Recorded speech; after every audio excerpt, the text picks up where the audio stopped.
The sky didn't turn black with storm clouds that day. It turned silver. It happened at 9 a.m. hours, Universal Coordinated Time.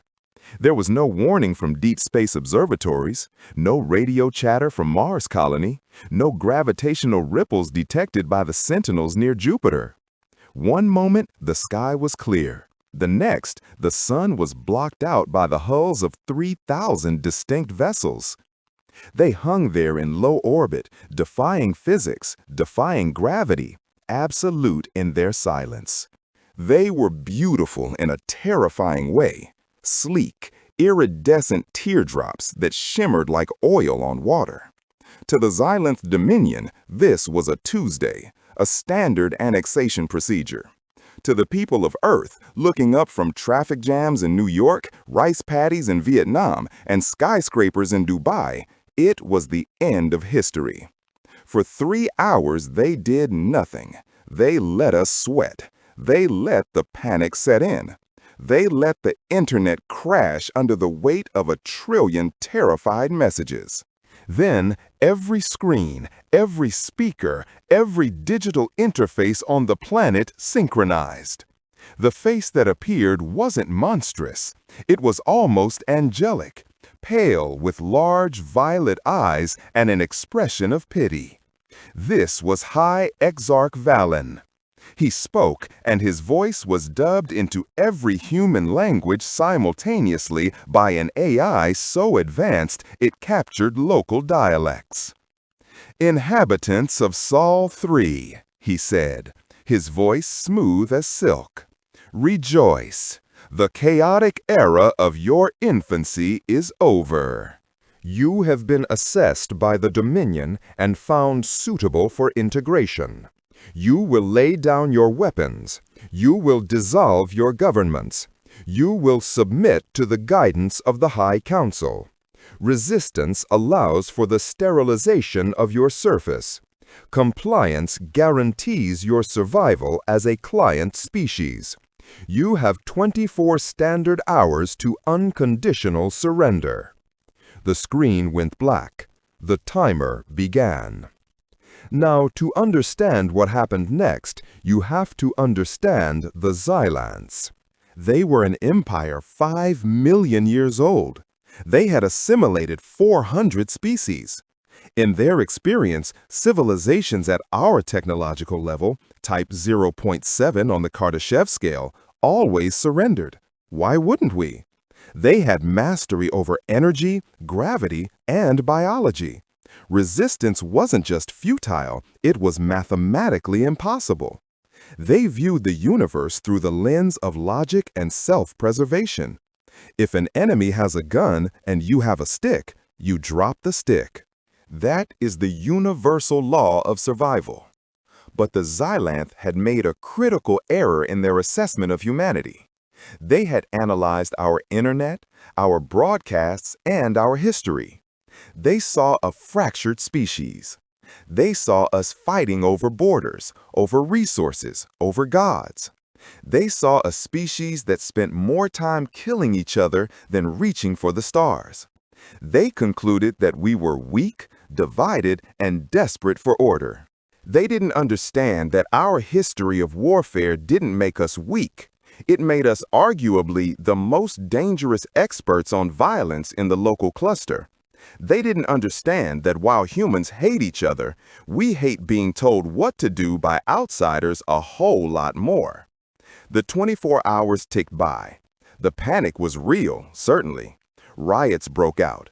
People raided grocery stores. Religious cults gathered on hilltops waiting for the rapture. But inside the hardened bunkers of the UN Security Council and in the war rooms of the Pentagon, the Kremlin, and Beijing, a different kind of conversation was happening. It wasn't a debate about if we should surrender. It was a rapid, frantic inventory of how much pain we could inflict before we died. The Xylanths sat in orbit, watching their scanners. They expected a digital signal of submission. They expected the world leaders to bow. At hour 23, a shuttle launched from Geneva. It was a simple, unarmed transport. It rose through the atmosphere, trembling against the gravity, and approached the massive flagship of the Dominion fleet, the Star of Equity. On board was Secretary-General Thorne. He was an old man, a former historian, wearing a rumpled suit. He looked tired. He looked beaten. The Xylanth tractor beam pulled the shuttle into the massive hangar bay. Thorne walked out, flanked by 2 unarmed guards. He was met by a delegation of Xylanth warriors in shimmering energy armor. They towered over him, 7 feet tall, radiating power. They led him to the bridge. The floor was made of light. The view of Earth below was breathtaking. High Exarch Xylanth sat on a throne that seemed to grow out of the floor. He didn't stand. "You have come to kneel," Xylanth said. It wasn't a question. "You have made the wise choice, human. Your species will make excellent laborers in the mineral colonies. You are sturdy." Thorne adjusted his glasses. He looked around the bridge, taking in the alien crew. They looked bored. They were treating this like a bureaucratic formality. "I have a message from the United Nations," Thorne said, his voice raspy. "Read it," Xylanth commanded, "and then prostrate yourself." Thorne pulled a piece of paper from his pocket. It wasn't a tablet. It was physical paper. He unfolded it. "To the Xylanth Dominion," Thorne read, "we have received your offer of integration." "Offer?" Xylanth scoffed. "It was a mandate." Thorne ignored him. "We have reviewed the terms. We have analyzed the history of the other species you have integrated. We see that they are alive. We see that they are safe. We see that they are fed." "Precisely," Xylanth said, leaning forward. "We bring order. However," Thorne continued, looking up from the paper, locking eyes with the alien warlord, "we have decided that we prefer our chaos. We prefer our dangerous freedom to your safe cage. The answer is no." Silence descended on the bridge. It was a silence so profound you could hear the hum of the ship's engines. The Xylanth crew stopped working. They looked at each other in confusion. The universal translator must have malfunctioned. The concept didn't translate. "No," Xylanth repeated, tilting his head. "You do not understand. If you say no, we will destroy your cities. We will burn your atmosphere. We will cull your population by 90% and enslave the rest." "We know," Thorne said. And then he smiled. It wasn't a nice smile. It was the baring of teeth. "But you're assuming you'll walk away from this fight with your fleet intact. You're assuming the cost of conquering us will be low." Xylanth laughed. It was a dry, clicking sound. "You have primitive projectile weapons. You rely on combustion. You haven't even cracked faster than light travel. You are children throwing stones at a tank." Thorne folded the paper and put it back in his pocket. "Then I suggest you start the tank." He turned around and walked back to the airlock. Xylanth was stunned. He could have vaporized the human right there, but he was so baffled by the sheer audacity that he let Thorne leave. As the shuttle drifted away, Xylanth gave the order. "Target the 5 largest population centers. Primary ignition. Burn them. Let them watch their hope turn to ash." The Star of Equity charged its ventral cannons. Beams of coherent plasma, hotter than the surface of the sun, began to gather. And that was when humanity played its hand. See, the Xylanth had scanners that detected energy signatures. They looked for nuclear buildups, fusion reactions, the standard signatures of advanced warfare. They didn't look for rocks. Thorne hadn't come up just to deliver a message. He had come up to distract them. While the fleet was focused on the shuttle and the firing sequence, the space junk orbiting Earth, thousands of decommissioned satellites, debris, and booster stages shifted. Hidden among the debris field were 300 rods from God, kinetic bombardment platforms that had been secretly placed in orbit decades ago during the old superpower standoffs and never declared. They were simple tungsten rods, 20 feet long, with no explosives. Just telephone poles made of dense metal, equipped with a simple guidance fin. They didn't use engines, they just dropped. Gravity did the rest. As the Xylanth weapons charged, the tungsten rods slammed into the dorsal shields of their capital ships at Mach 10. The Xylanth shields were designed to disperse energy, lasers, plasma, radiation. They were not designed to stop 20 tons of dense metal moving at hypersonic speeds. The kinetic energy transfer was equivalent to a tactical nuke, but focused on a single point. The first rod punched straight through the shield of a destroyer. It crumpled the hull like tinfoil, traveled through the entire length of the ship, and exited the bottom, taking the reactor core with it. The ship detonated. Then the second hit. Then the third. In the span of 30 seconds, 40 Xylanth warships were turned into expanding clouds of shrapnel. On the bridge of the flagship, alarms screamed. Kinetic impacts detected. Hull breaches on decks 4 through 50. We are under attack. Valen stood up, his composure cracking. From where? I see no missile launches. I see no energy spikes. It's gravity, Exarch. They are dropping metal on us. Pull back, Valen roared. Move to high orbit. The fleet scattered, moving away from the gravity well. They had lost 40 ships in the opening minute.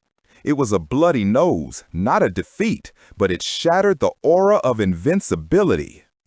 Down on Earth, the sky lit up with the falling debris of alien ships. A cheer went up that shook the ground. But the celebration was short-lived. The Xylanth were hurt, and now they were angry. The orbital bombardment began. They stayed out of range of the kinetic rods and rained fire. Paris vanished in a column of white light. Tokyo was boiled into the sea. The Xylanth didn't need to invade. They could just sit there and cook the planet. But they needed the resources. They needed the biosphere intact. So, after the initial punitive strikes, they launched the drop pods. Millions of them. They landed in every major city, disgorging the Xylanth ground forces. These were the shock troopers, 8-foot-tall reptilian cyborgs carrying plasma rifles that could melt a tank.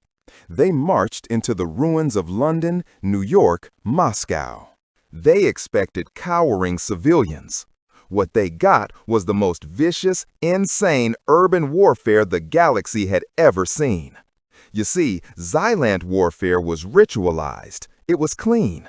You overwhelmed the enemy with superior tech, they calculated the odds, and they surrendered.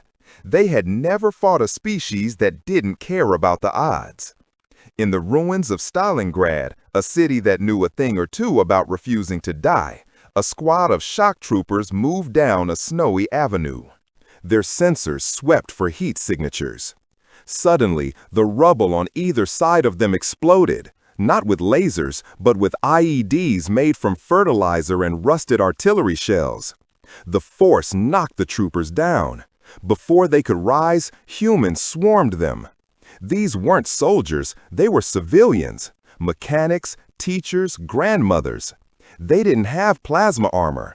They had crowbars, Molotov cocktails, and shotguns. A Xylanth trooper raised his weapon, but a human, moving with impossible speed, fueled by a chemical cocktail the aliens didn't possess called adrenaline, closed the distance. The human jammed a flare into the intake vent of the alien's armor. The alien screamed as the suit overheated. This scene played out across the globe. The Xylanth realized with horror that humans were biologically bizarre. We had redundancy in our organs. We could function with missing limbs. When we were injured, we didn't go into shock and wait for death. We fought harder. We were an apex predator that had evolved on a death world, constantly fighting for survival against things bigger and faster than us. The Xylanth had evolved in a garden. They were gardeners trying to weed a jungle, and the jungle was eating them alive. But the sheer technological gap was still too wide. For every alien killed, 1,000 humans died. The conventional armies of Earth were being decimated. The tanks melted. The jets were swatted out of the sky.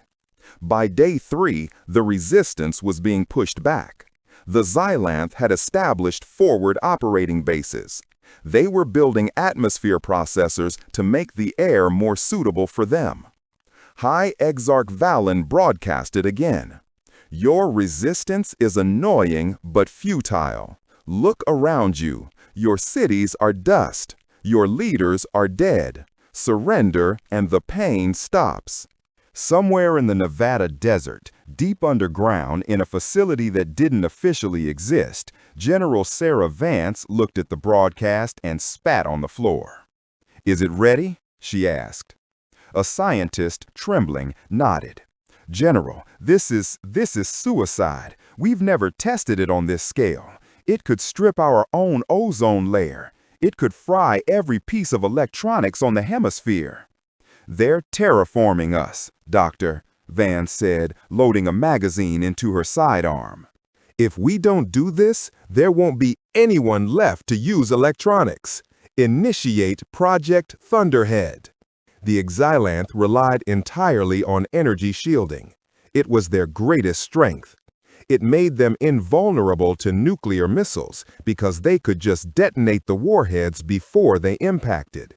But shields work by frequency. They block fast-moving particles. Project Thunderhead wasn't a missile. It was the HARP array on steroids, combined with every nuclear reactor in North America engaging in a synchronized meltdown, channeling that energy not into an explosion, but into a directed electromagnetic pulse of apocalyptic proportions.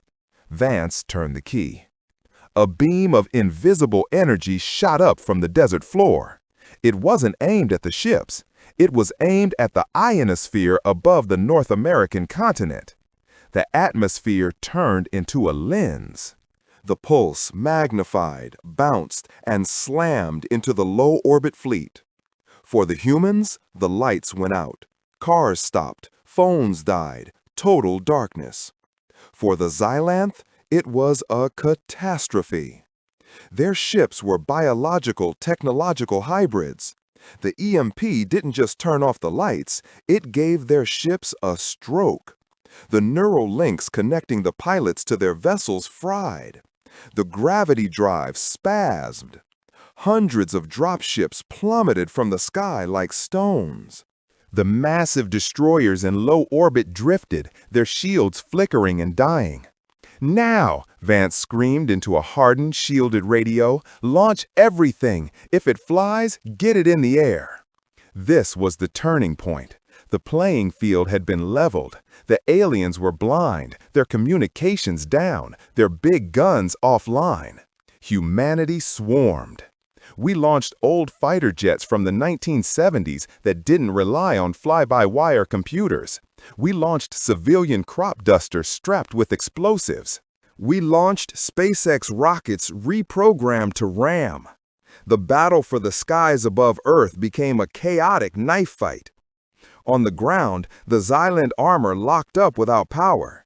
They were trapped in their high-tech coffins. Humans pried them open with hydraulic jaws and settled the score. But the flagship, the Star of Equity, was shielded against EMPs. It sat higher in orbit, untouched. Valen watched the chaos below in horror. He saw his glorious army being dismembered by savages with crowbars and museum-piece aircraft. "Burn it all," Valen whispered. "Destroy the planet. Crack the crust." The flagship began to power up its planet cracker weapon. A red glow began to build at the prow of the ship. It was enough energy to destabilize the Earth's core.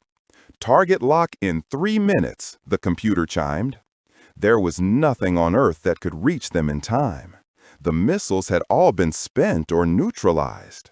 The EMP had fried the railguns. But there was one ship left. It wasn't a warship. It was the International Space Station. Or rather, what was left of it. It had been evacuated days ago, but one man had stayed behind. Commander David Chang. He had disconnected the station's modules, keeping only the central truss and the massive fuel tanks intended for a Mars mission that would now never happen. He was floating in the cupola, watching the red glow of the alien weapon build up. He looked at the picture of his daughter taped to the console. She was down there, somewhere in Beijing. "Control," Chang said, though he knew no one could hear him. "This is ISS. I'm initiating a kinetic solution." He didn't have weapons. He had maneuvering thrusters and a lot of hydrazine. He fired the engines, not away from the planet, but toward the alien flagship. The ISS was a massive structure, a sprawling skeleton of metal. Against the alien city ship, it looked like a gnat. But a gnat moving at orbital velocity is a dangerous thing. Valen saw it on the screen. "Debris incoming. Vaporize it." "We can't, Exarch. The weapon creates a blind spot in the forward shields while charging. We have to abort the firing sequence to raise shields." "If we abort, the recharge takes an hour. By then, they might find another way to hurt us. Ignore it. It's just tin cans. The hull will take it." Valen was operating on the logic of alloy strength and force fields. He forgot about the volatility of rocket fuel. Chang watched the massive alien hull fill his vision. He didn't close his eyes. He floored the thrusters. "Welcome to Earth," he whispered.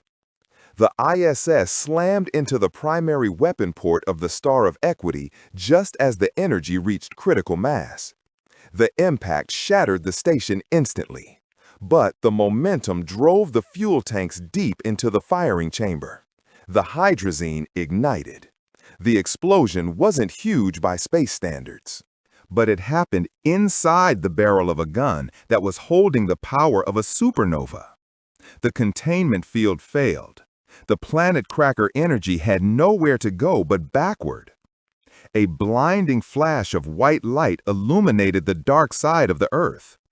The Star of Equity, a vessel the size of Manhattan, broke in half. The backblast gutted the ship, venting atmosphere, crew, and machinery into the void. The head of the snake had been cut off. On the surface, the remaining Xylanth forces saw their godship turn into a rapidly expanding cloud of debris. Their command network was gone. Their morale, already shaken by the ferocity of the mad apes, shattered completely. The rout began. Xylanth ships tried to flee, but humanity smelled blood. We didn't let them leave. We used their own dropped weapons against them. We boarded their grounded ships and slaughtered the crews to seize control. The retreat was messy. Of the 3,000 ships that had arrived, less than 200 managed to limp away into warp space. They left behind millions of dead, their technology, and a planet that was burning, scarred, but very much alive. The aftermath was silence. A true silence this time. The smoke cleared. The sun rose over a different world. Cities were leveled. Billions were dead. The ecology was wrecked. But in the ruins of the UN headquarters, the survivors gathered. Secretary-General Thorne, somehow still alive, stood before a camera that was broadcasting to the surviving pockets of humanity and, via a captured alien transmitter, to the galaxy at large. He looked into the lens. He didn't look like a victim. He looked like a man who had walked through hell and killed the devil. "This message is for the Xylanth Dominion," Thorne said, "and for anyone else watching from the dark." He held up a piece of alien technology, a data drive containing the star charts to the Xylanth homeworld. You came here thinking we were weak because we are divided. You thought we were primitive because we haven't left our solar system. You forgot that we have spent 10,000 years perfecting the art of war. You forgot that when you back a human into a corner, they don't surrender. They tear your throat out. Thorne leaned in close. We have your ships now. We have your engines. We have your weapons. We are going to reverse engineer them. We are going to learn. And we are going to rebuild. He paused, his voice dropping to a growl. And when we are ready, we aren't going to stay here. You knocked on our door. You introduced yourselves. It's only polite that we return the visit. Do not come back to Earth, because next time we won't be waiting on the ground. We'll be waiting in your orbit. The transmission cut. The galaxy is a big, scary place. There are ancient empires, devouring swarms, and cosmic horrors. But after that day, a new entry was added to the galactic database, a warning beacon placed at the edge of the Sol system. It didn't contain a treaty. It didn't contain a welcome message. It simply contained the video of the Star of Equity breaking in half and 2 words in every known language: access denied. Humanity had said no, and the universe learned that no is the most dangerous word in the human language. Because we are the only species crazy enough to back it up with extinction. We are still rebuilding. The sky is still gray with dust. But at night, we look up at the stars not with wonder, but with a target list. We are the humans of Sol 3. We are the monsters you were warned about. And we are coming.